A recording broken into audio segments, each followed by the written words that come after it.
2 महीने पहले ही OPEC plus ने घोषणा की थी कि मई के महीने से तेल उत्पादन में 1.16 मिलियन प्रति बैरल की अत्यधिक कटौती की जाएगी। तेल की कीमतें अधिक होने के कारण एशिया के कुछ रिफाइनरियों में सऊदी के अरामको में जून के महीने में कम तेल आपूर्ति की मांग है। सूत्रों ने अनुमान लगाया है कि अरामको का क्रूड अरब एक्स्ट्रा लाइट अरब लाइट की तुलना में सस्ता बना रहेगा। सऊदी पहले भारत का शीर्ष तेल आपूर्ति करता था। अरामको द्वारा अपने कच्चे तेल की कीमतों को जुलाई महीने के लिए कम करना इसका एक हिस्सा हो सकता है। खैर, अब देखना यह होगा कि भारत को कितना डिस्काउंट देता है सऊदी, और क्या भारत तेल के खेल में नंबर 1 बन चुका है। आपका क्या कुछ कहना है? इस वक्त जो है वो 50% डिस्काउंट पे हमारा बॉन्ड बिक रहा है, इसका मतलब है कि हम जो है वो 100% से ज्यादा डॉलर में इंटरेस्ट रेट देने के इस वक्त हुकूमत जो है वो अगर आप पाकिस्तान में इन्वेस्टमेंट करें तो आपको 100% से ज्यादा इंटरेस्ट रेट मिल सकता है। इसका ये मतलब है कि काफी मुश्किल हालात हैं। जिस तरीके से पिछले 1-1.5 साल में भारत ने अपनी डोमिनेंस कायम कर ली है ऑयल सेक्टर में, भारत में तेल नहीं है, भारत में कहीं पर भी तेल नहीं निकलता। भारतीयों ने बहुत सुना है कि अरे वो तो खाली एहसान अरब कंट्रीज पे, मुसलमान देशों पे ही वो एहसान हुआ है कि तेल का जो उनके ऊपर एहसान उनको मिला है, उनके ऊपर खास तौर पर मिला है गिफ्ट। लेकिन भारतीय लोग इतने ज़बरदस्त किस्म के ट्रेडर हैं, ये चाइना का माल उठा करके दुनिया भर में बेच देते हैं, भारत में बेच देते हैं, दुनिया का कहीं का माल उठाएंगे और कहीं दुनिया भर में बेच देंगे। तो ट्रेडिंग के मामले में अरब पिछड़ गया, रशिया पिछड़ गया, सब पिछड़ गया, और सिर्फ एक भारत ही है जो यहाँ पर टिका हुआ है।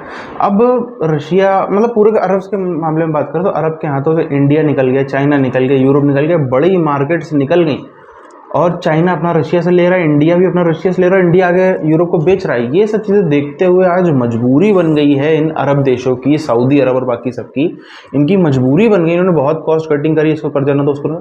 अब इनकी मजबूरी है कि हम सिर्फ और सिर्फ भारत को ही सस्ता तेल देंगे तभी हमारा कुछ हो सकता है। भारत तो इतने तिकड़मी लोगों कहीं ना कहीं बेच डालेंगे, ले लेंगे। और इसीलिए आप देखो आज इतने सस्ते दामों पर किसी को नहीं दिया जितना आज भारत को सस्ते दामों पर तेल मिलने जा रहा है। भारत से अच्छी दोस्ती के लिए दुनिया के कई देश भारत के लिए एक से बढ़कर एक मजबूत कदम उठा रहे हैं। इसी कड़ी में सऊदी अरब से भारत के लिए एक अच्छी खबर सामने आई। माना जा रहा है कि बैठक में ओपेक प्लस के देश फिर से तेल उत्पादन में कटौती पर सहमत होंगे। एक तरफ जहां रूस एशियाई तेल बाजार में रियायती तेल बेचकर मजबूत होता जा रहा, वहीं समाचार एजेंसी रॉयटर्स के एक पोल के मुताबिक दुनिया की सबसे बड़ी तेल कंपनी सऊदी अरामको जुलाई में अपने फ्लैगशिप अरब लाइट क्रूड की कीमत में लगभग $1 प्रति बैरल की कटौती कर सकता है। रॉयटर्स से बात करते हुए 7 सूत्रों ने यह जानकारी दी। अब अगर ऐसा होता है तो सऊदी भारत का दूसरा सबसे बड़ा तेल आपूर्ति करता है। तो एक सूत्र ने इस पर बातचीत करते हुए बताया कि एशियाई रिफाइनरियों में रिफाइनरिंग मार्जिन बहुत कम बना हुआ है और उन पर दबाव है कि वो तेल रिफाइनिंग में होने वाली लागत को कम करें। मुआशी तौर पे तो ऐसा ही है। उसकी वजह यह है कि पूरी दुनिया में अगर बार्टर ट्रेड आप देखें वो बहुत ज्यादा वॉल्यूम नहीं है, और फिर पर्टिकुलरली ये 3-4 मुल्कों के साथ हम बार्टर ट्रेड करेंगे तो क्या कर लेंगे, और दोनों तरफ अभी नेटवर्क्स बनेंगे आहिस्ता आहिस्ता, फिर उस ट्रेड को मैच्योर होते हुए भी काफी टाइम लगेगा। कि शब्बर जैदी कहता है कि आपको पैसे नहीं मिलेंगे, डेडलॉक है और आपके खिलाफ ये डेडलॉक जा रहा है। क्या जल्दी से मैं बता दूं, जब जैसे इमरान खान की गवर्नमेंट आई, सबको पता चला वो जाना नहीं चाहते थे IMF को, फाइनली उनको जाना पड़ा, और जब उधर पहुंचे और जब उनको पता चला इकोनॉमिक हालत क्या है, ये जब अपनी करेंसी में कारोबार शुरू किया है। बांग्लादेश की तरक्की का आप राज जानना चाहते हैं तो आप देखें, सिर्फ इंडिया के साथ उसका जो अपनी करेंसी में लेन देन है वो इतना ज़्यादा है कि उसके नतीजे में उनके रिजर्व बढ़ गए, और इंडिया इस वक्त सिंगापुर, रूस, बरतानिया, इसराइल, जर्मनी, बांग्लादेश 6 मुल्कों के साथ वो जो मैंने ट्विस्ट किया है वो सेंट्रल एशिया के ताल्लुक से किया है। तो जिस वक्त ये G7 की मीटिंग हो रही थी हिरोशिमा में, और क्वाड की भी वहाँ पे मीटिंग हुई, जेलेंस्की वहाँ आ गए। जेलेंस्की के आने की वजह से सारी दुनिया की आंखें हिरोशिमा पे थी, लेकिन जियान नाम के एक शहर में चाइना के जो लीडर शी जिनपिंग हैं, उन्होंने जो 5 सेंट्रल एशियन रिपब्लिक्स हैं उनके लीडर्स के साथ मुलाकात की। तो China plus 5 stance. when there is a double coincidence of wants, इसका मतलब क्या? इसका मतलब ये है कि पाकिस्तान में एक कंपनी A है जो कि कपड़ा बनाती है, और अफगानिस्तान में एक कंपनी बी है जो अनार उगाती है।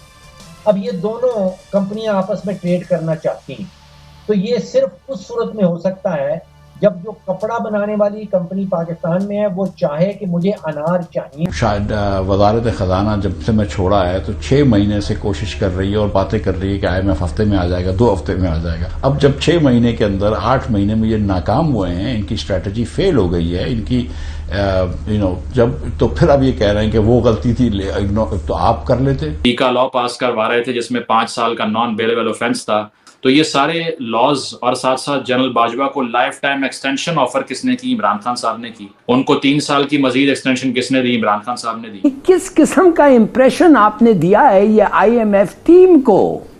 ये IMF टीम मानती नहीं है आप जो फिगर्स दे रहे हैं। जब वो पूछ रहे हैं कितने पैसे हैं आपको, वो मानती नहीं है कि इतने कम पैसे हैं। वो सोच रहे हैं कि आप कुछ छुपा रहे हैं उनको। उस वक्त जो मैं कह रहा था, मैं हवा में नहीं कह रहा था।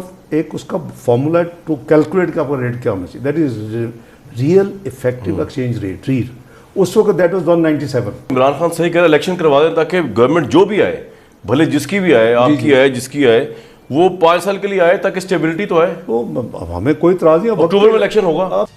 जब when there is a double coincidence of wants, double coincidence of wants, इसका मतलब क्या? इसका मतलब ये है कि पाकिस्तान में एक कंपनी ए है जो कि कपड़ा बनाती है, और अफगानिस्तान में एक कंपनी बी है जो अनार उगाती है। अब ये दोनों कंपनियां आपस में ट्रेड करना चाहती हैं, तो ये सिर्फ उस सूरत में हो सकता है जब जो कपड़ा बनाने वाली कंपनी पाकिस्तान में है वो चाहे कि मुझे अनार चाहिए। अब वो ग्रे मार्केट जो है, ये हमारे जो लेंडर्स हैं ये इंसिस्ट कर रहे हैं कि वो रेट हमारा ब्रिज होना चाहिए। एक अपनी रिजिडिटी पे रहते हैं, तो ये आर्टिफिशियल है। अच्छा, आपके ख्याल में 300 से ऊपर आर्टिफिशियल है? ये बिल्कुल आर्टिफिशियल है। तो एक्चुअल क्या होना चाहिए? जिसमें एक लीडर कॉल देता है कि जेल भरो तहरीक शुरू करो और जेल में जाना शुरू करो, सिविल डिसोबीडियंस का आगाज करो, लेकिन वो जैसी शुरू होती है तो वो खुद कहता है कि बस मुझे जेल से निकाल दें, बाकी आप जेल में सड़ते रहें, कोई मसला नहीं है। तो ये नार्सिसिज्म शो किया है खान साहब ने, और बहुत से लोगों को उनसे सिंपैथी है आजकल के उनके साथ गलत हो रहा है और उनके साथ जो ट्रीटमेंट है वो नहीं होना चाहिए। लेकिन मैं ये बात करता हूँ कि जब ये 3.5 साल हुकूमत में बैठ के इन्होंने 1 पेज बनाया हुआ था, पूरी अपोजिशन को जेल में डाल दिया, टीवी पर आकर हमें कहा कि इनसे बेहतरीन जर्नैल पाकिस्तान की तारीख में आया ही नहीं है, और जैसे ही वो उनके खिलाफ हुआ तो उन्होंने कहा कि ये तो जानवर हैं, ये तो न्यूट्रल तो जानवर होता है। जिसमें एक लीडर कॉल देता है कि जेल भरो तहरीक शुरू करो और जेल में जाना शुरू करो, सिविल डिसोबीडियंस का आगाज करो, लेकिन वो जैसी शुरू होती है तो वो खुद कहता है कि बस मुझे जेल से निकाल दें, बाकी आप जेल में सड़ते रहें, कोई मसला नहीं है। तो ये नार्सिसिज्म शो किया खान साहब ने, और बहुत से लोगों को उनसे सिंपैथी है आजकल के उनके साथ गलत हो रहा है। सऊदी अरब आखिर इस जगह पर क्यों आया कि भारत को सस्ते दाम पर तेल देने पड़ रहे हैं? सऊदी अरब ने आज तक दुनिया में किसी को इतने हैवी डिस्काउंट पर तेल नहीं दिए हैं।